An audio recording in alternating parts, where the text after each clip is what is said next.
हाय, आपके साथ मैं हूँ Surabhi Sharma. India TV YouTube channel subscribe करिए, बेल आइकन दबाएं।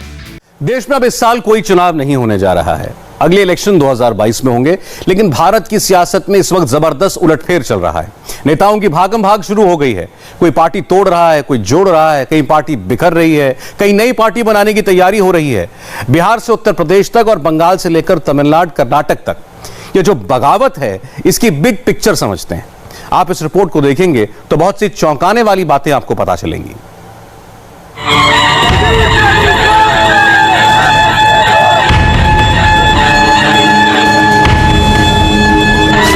छह सूबों में बगावत का बिगुल बहुत तेजी से बज रहा है। उत्तर प्रदेश, राजस्थान, बिहार, पंजाब, कर्नाटक और तमिलनाडु। उत्तर प्रदेश में मायावती का कुनबा बागी हो गया है। चुनावी साल में सवाल उठने लगा कि क्या बीएसपी बिखर जाएगी। समाजवादी पार्टी दफ्तर है। आज सुबह 11 बजे यहाँ एकदम से हलचल मच गई। बीएसपी के 9 बागी विधायक यहाँ समाजवादी पार्टी दफ्तर पहुंचे। बीएसपी तोड़कर ये विधायक अब एक नई पार्टी बना रहे हैं और उन्होंने अपना नया अध्यक्ष भी चुन लिया है। जो हमारे दल का नेता जो कहेंगे, अगर वो कहेंगे कुएं में कूद जाइए तो कुएं में कूद जाएंगे। कुछ ऐसा ही किस्सा बिहार में हुआ है। बिहार में चिराग पासवान के साथ उन्हीं की लोक जनशक्ति पार्टी में खेला हो गया है। पंजाब में सिद्धू के बाद अकाली दल अमरिंदर सरकार पर डबल प्रेशर का काम कर रहा है।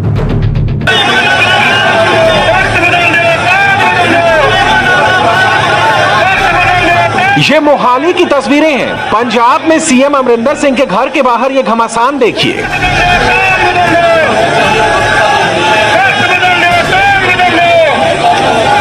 अकाली दल के प्रधान सुखबीर सिंह बादल को इस समय यहाँ पर अरेस्ट कर लिया गया है। आप देख सकते हैं यहाँ पे उनको अरेस्ट करके यहाँ से ले जाया।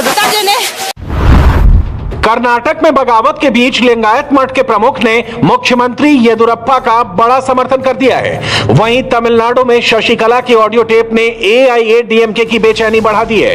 राजस्थान में सचिन पायलट और मुख्यमंत्री गहलोत दोनों के तेवर से कांग्रेस आलाकमान मुश्किल में पड़ गया है। राजस्थान में चल रहे प्रेशर पॉलिटिक्स के बीच मुख्यमंत्री अशोक गहलोत ने ऐलान किया है कि वो 2 महीने किसी से नहीं मिलेंगे। यानी अब जो कयास लगाए जा रहे थे मंत्रिमंडल विस्तार के, वो साफ हो गया है कि फिलहाल 2 महीने मंत्रिमंडल का विस्तार नहीं होगा। और यही वजह है कि अब बागियों ने खुल के बगावत शुरू कर दी है। पायलट गुट और गहलोत गुट के साथ राजस्थान में बीएसपी फैक्टर बहुत तेजी से काम कर रहा है। ऐसा पंजाब में भी हो रहा है, जहां अकाली दल के साथ मायावती ने गठबंधन किया है। लेकिन मायावती और उनकी पार्टी पर सबसे बड़ा तूफान इस वक्त उत्तर प्रदेश में आ चुका है। इसलिए बगावत की सबसे नई, सबसे बड़ी और सबसे चौंकाने वाली स्टोरी उत्तर प्रदेश से है, जहां बहुजन समाज पार्टी के 1 या 2 या 3 नहीं, बल्कि पार्टी से हटाए गए 11 विधायकों में से 9 विधायकों ने अखिलेश यादव से मुलाकात की है। लखनऊ का ये विक्रमादित्य मार्ग है और समाजवादी पार्टी दफ्तर है। आज सुबह 11 बजे यहाँ एकदम से हलचल मच गई। बीएसपी के 9 बागी विधायक यहाँ समाजवादी पार्टी दफ्तर पहुंचे। अखिलेश यादव से मिलने गए थे। ये वो गेट है जहां से ये 9 विधायक अंदर गए और करीब पौन घंटे इनकी मीटिंग चली है। इनमें श्रावस्ती के भिनका से बीएसपी विधायक असलम रायनी, प्रयागराज के हांडिया से बीएसपी विधायक हाकिम लाल बिंद, हापुड़ के धौलाना से विधायक असलम अली चौधरी, मोंगराबाद शाहपुर से विधायक सुषमा पटेल, प्रयागराज के प्रतापपुर से एमएलए मुज्तबा सिद्दीकी, सीतापुर के सिधौली से बीएसपी विधायक हरगोविंद भार्गव, आजमगढ़ के सगड़ी से एमएलए वंदना सिंह, सादाबाद से बीएसपी विधायक रामवीर उपाध्याय, उन्नाव से बीएसपी विधायक अनिल सिंह। गए जरूर इस मेन गेट से थे, लेकिन जो निकले हैं वो जो बैक गेट है जनेश्वर मिश्रा ट्रस्ट का, वहां से वो निकल गए। जो बागी विधायक है उनका ये कहना है कि अब विधानसभा चुनाव वो समाजवादी पार्टी के टिकट पर लड़ना चाहते हैं। इसी को लेकर वो अखिलेश यादव से मुलाकात करने आए थे। अभी हम लोग 11 निष्कासित विधायकों के संख्या हो चुकी है बसपा के, और यदि वो 12 हो जाते हैं तो हम लोग अपना एक दल बनाने का प्रयास करेंगे, जिसके हम लोग विधानमंडल दल का नेता लालजी वर्मा को हम लोग चुनेंगे। साथियों ने जो मुलाकात की है, उन्होंने ये जरूर कहा है कि बहुत ही अच्छा रहा और बहुत सम्मान दिया है। ऐसा सम्मान देने वाला कोई राष्ट्रीय अध्यक्ष न हुआ है, न पैदा हुआ। उत्तर प्रदेश में 2007 में मायावती ने बहुमत की सरकार बनाई, सोशल इंजीनियरिंग की, जिसका नतीजा ये हुआ कि ब्राह्मण भी बड़ी तादाद में मायावती के साथ आ गए। लेकिन 2017 आते आते यूपी में मायावती सिर्फ 19 विधायक जिता पाई, जिनमें से अब 7 सिर्फ मायावती के पास बचे हैं। बहुत सारे विधायकों ने, पार्टी के नेताओं ने बगावत कर दी और कईयों को मायावती ने पार्टी के बाहर का रास्ता दिखा दिया। अब जो बचे पार्टी के विधायक हैं या जो पार्टी छोड़ के जा रहे हैं, जिन्होंने बगावत की है, उनका कहना है कि मायावती जनता से जुड़े मुद्दे नहीं उठाती, जनता का कोई भी आवाज नहीं उठाती, जनता के बीच में नहीं जाती। इससे पार्टी को बहुत ज्यादा नुकसान हो रहा है। उत्तर प्रदेश के विधानसभा चुनाव 2022 में होंगे और जाहिर है कि अखिलेश यादव ने अभी से फील्डिंग बिछानी शुरू कर दी है। अब इसमें बीएसपी का नफा नुकसान समझिए। अखिलेश से मिले 9 बीएसपी विधायकों में से 3 मुस्लिम विधायक हैं, जबकि 4 विधायक पूर्वांचल से आते हैं, 2 विधायक ठाकुर हैं, जबकि 2 ओबीसी हैं। बागी विधायक है, उनका कहना है कि पहले मायावती का जो वोटर था, जो उनकी जाति थी, वो वोट मायावती को ऐसे ही दे देता था, लेकिन अब बीजेपी ने उसमें भी सेंध लगा दी है। ऐसे में इस तरह की राजनीति करने से उनको कुछ हासिल नहीं होगा, लिहाजा समाजवादी पार्टी में उन्हें अपना बेहतर भविष्य दिखाई दे रहा है। मायावती को यह कितना बड़ा झटका है, इसका आकलन भी वो कर रही होंगी। मायावती को अब पंजाब पर भी फोकस करना है, क्योंकि उत्तर प्रदेश के साथ पंजाब में भी अगले साल की शुरुआत में विधानसभा चुनाव होंगे। इसलिए उनकी पार्टी पंजाब में फुल इलेक्शन मोड में है, जहां बीएसपी का अकाली दल के साथ गठबंधन है। और यह गठबंधन नवजोत सिंह सिद्धू के साथ इस वक्त कैप्टन अमरिंदर सिंह के लिए सबसे बड़ी टेंशन बन गया है।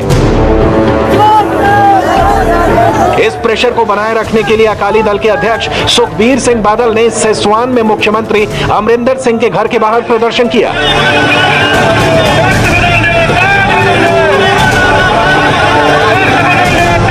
हंगामा बहुत हुआ, वाटर कैनन चलाई गई और फिर सुखबीर सिंह बादल को हिरासत में ले लिया गया। सरकार बड़ा धक्का कर रही है, लोगों की आवाज कुचलना चाहती है। निहत्तियां ते कांग्रेस की सरकार ने लाठियां चलाइया, पानी सिੱਟੇ, साडे वर्करां ਦੀਆਂ ਬਾਹਾਂ ਤੋੜੀਆਂ ਇਹਨਾਂ ਨੇ। ਇਹ ਤੋਂ ਮਾੜੀ ਗੱਲ ਕੀ ਹੋ ਸਕਦੀ ਹੈ? ਦਵਾਈਆਂ ਦੇਣੀਆਂ ਸੀ, ਦਵਾਈਆਂ ਦੇਣ ਦੀ ਬਜਾਏ ਆ ਸਰਕਾਰ ਨੇ ਦਵਾਈਆਂ ਦੇਣ ਦੀ ਬਜਾਏ ਇਹਨਾਂ ਨੇ ਉਹ ਦਵਾਈਆਂ ਤੋਂ ਜਗ੍ਹਾ पैसा कमाया। पंजाब में इस वक्त सिद्धू पार्टी के अंदर से परेशानी बढ़ा रहे हैं और सुखबीर बादल के साथ मायावती ने बाहर से मोर्चा संभाला हुआ है। पंजाब में 2022 के विधानसभा चुनाव साथ लड़ने के लिए अकाली दल और बीएसपी के बीच जो फॉर्मूला तय हुआ है, उसके मुताबिक पंजाब की 117 विधानसभा सीटों में बीएसपी 20 सीटों पर चुनाव लड़ेगी, जबकि अकाली दल 97 सीटों पर उम्मीदवार उतारेगा। पंजाब में जो बीएसपी सुखबीर सिंह बादल की ताकत बन रही है, अब वही बीएसपी एंगल कांग्रेस के लिए राजस्थान में मुसीबत बन गया है। इस वक्त कांग्रेस के लिए राजस्थान की स्टोरी को 4 पॉइंट से समझिए। डिप्टी सीएम सचिन पायलट अड़ गए, मुख्यमंत्री अशोक गहलोत ने भी तेवर दिखाने शुरू कर दिए हैं। इन सबके बीच आला कमान कंफ्यूज नजर आ रहा है। बीएसपी से शामिल हुए विधायक भी गहलोत के साथ नजर आ रहे हैं। की बात कर रहे हैं, उनका ये कहना है कि इन 6 लोगों की कवायद सिर्फ इसलिए है क्योंकि मंत्रिमंडल में किसी तरीके से भागीदारी मिल जाए, क्योंकि 1 साल से तो कुछ मिला नहीं है। मंत्री तो मैं पहले भी रहा हूं और ये बड़ी बात नहीं है। मंत्री को राजस्थान की जनता के हित के लिए, राजस्थान की जनता के हित के लिए, राजस्थान के विकास के लिए, और ये हमने फैसला किया था बीजेपी के तानाशाही रवैये के खिलाफ, सांप्रदायिकता से इस देश की जनता को बचाने के लिए हम लोगों ने ये फैसला किया था। न कि ये जो आप बता रहे हो, ये चीजें पहले भी कोई मायना नहीं रखती थी, आज भी कोई मायना नहीं रखती। इन बीएसपी विधायकों के रुख से अशोक गहलोत ये साबित करने की कोशिश कर रहे हैं कि राजस्थान में अगर कांग्रेस की सरकार बची है तो ये उनकी वजह से है। इन विधायकों ने सचिन पायलट पर बड़ा हमला बोला है। वो पायलट को नकली और खुद को असली बताकर आलाकमान तक ये बात पहुंचाना चाहते हैं कि बागियों पर नहीं बल्कि अपनों पर ध्यान दिया जाए। यह अशोक गहलोत का भी बड़ा दांव हो सकता है, क्योंकि इससे कांग्रेस आलाकमान तक सीधा संदेश जाएगा कि पार्टी के पुराने नेता ही नहीं बल्कि राजस्थान सरकार को बचाने वाले बीएसपी से आए विधायक भी पायलट के खिलाफ है। सत्ता में भागीदारी को लेकर पायलट गुट भले ही दबाव बना रहा हो, लेकिन बसपा से कांग्रेस में शामिल हुए विधायकों ने इन विधायकों के खिलाफ मोर्चा खोल दिया है और साफ कह दिया है कि पार्टी के खिलाफ जो विधायक लगातार शामिल रहे हैं उनके खिलाफ अशोक गहलोत कार्रवाई करे। राजस्थान के इस पूरे एपिसोड में सबसे बड़ा डेवलपमेंट ये है कि वहां अब कैबिनेट विस्तार पर ब्रेक लग गया है और ये सचिन पायलट गुट के लिए बड़ा झटका है। ऐसा इसलिए क्योंकि अशोक गहलोत ने कहा है कि डॉक्टरों ने उन्हें पोस्ट कोविड किसी से ना मिलने की सलाह दी है और अब वो 2 महीनों तक किसी से मुलाकात नहीं करेंगे। यानी गहलोत ने खूंटा गाड़ दिया है और अब जो आला कमान तक सचिन पायलट को मनाने की कोशिश कर रहा था, उसके सामने गहलोत ने ना पिघलने वाला रुख अख्तियार कर लिया है। राजस्थान में चल रहे सियासी घमासान में अशोक गहलोत और सचिन पायलट गुट आमने सामने हो गया है। पहले तो पायलट गुट ने सत्ता में भागीदारी के लिए प्रेशर पॉलिटिक्स बनानी शुरू करी, लेकिन वहीं अब गहलोत गुट ने खुल के साफ कर दिया है कि जिन लोगों ने बगावत की थी वो फिलहाल गद्दार हैं और वो अशोक गहलोत के साथ ही रहेंगे। राजस्थान की पॉलिटिकल स्टोरी में इस वक्त कांग्रेस के वरिष्ठ नेता और चूरू के सरदार शहर से विधायक पंडित भंवरलाल शर्मा, जो पहले सचिन पायलट के साथ थे, अब उन्होंने कहा है कि सचिन पायलट उनके नेता हैं, लेकिन अशोक गहलोत उनसे भी ऊपर है। वो विधायक जो कल तक के सचिन पायलट के गुट में हुआ करते थे, वो अब अशोक गहलोत के समर्थन में कसीदे पढ़ते नजर आ रहे हैं। उसमें से सबसे बड़ा नाम है भंवरलाल शर्मा, जिन्होंने साफ कह दिया है कि राजस्थान की सरकार में फिलहाल कुछ भी ऐसा नहीं है कि खराब हो, सब कुछ सही चल रहा है। सभी लोगों की अपनी महत्वाकांक्षा होती है। एक बार एमएलए बनाए उसकी महत्वाकांक्षा है और 7 बार बनाए उसकी भी महत्वाकांक्षा है।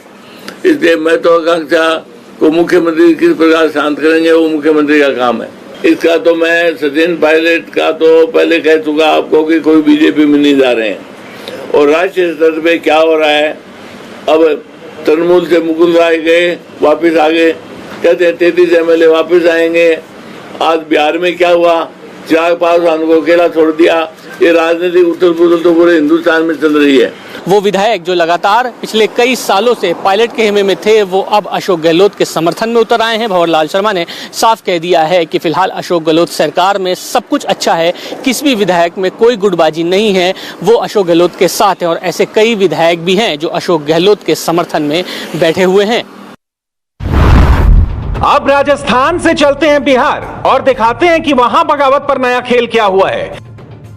2 दिनों से जिस लोक जनशक्ति पार्टी में बवंडर मचा हुआ था, उसमें पासवान फैमिली को लेकर बड़ा उलटफेर हो गया है। चिराग पासवान को एलजेपी अध्यक्ष पद से हटा दिया गया है और अब उनके चाचा पशुपति पारस पार्टी के राष्ट्रीय अध्यक्ष बनने जा रहे हैं।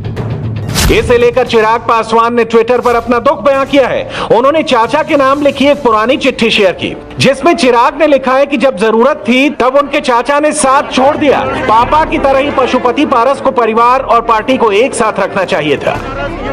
चिराग ने कहा है कि मां समान पार्टी के लिए धोखा नहीं करना चाहिए और साथ में यह कि वो पार्टी और परिवार को साथ रखने में नाकाम रहे। बिहार की राजनीति में बड़ा ही दिलचस्प मोड़ सामने आ रहा है। दरअसल लगातार जो 2 खेमे बन चुके हैं एलजेपी में, चाहे वो पशुपति की बात करें या फिर चिराग पासवान की। दरअसल चिराग पासवान को अध्यक्ष पद से हटा दिया गया, जिसके बाद फिर भी उन्होंने कार्यकारिणी बैठक की। पार्टी के खिलाफ जिन्होंने आवाज़ उठाई थी, उनको पार्टी से सभी जो नेशनल एग्जीक्यूटिव थे उनके ऊपर एक्शन लिया गया, उनको पार्टी से निकाल दिया गया। लोक जनशक्ति पार्टी के राष्ट्रीय अध्यक्ष चिराग जी थे, चिराग जी ही रहेंगे।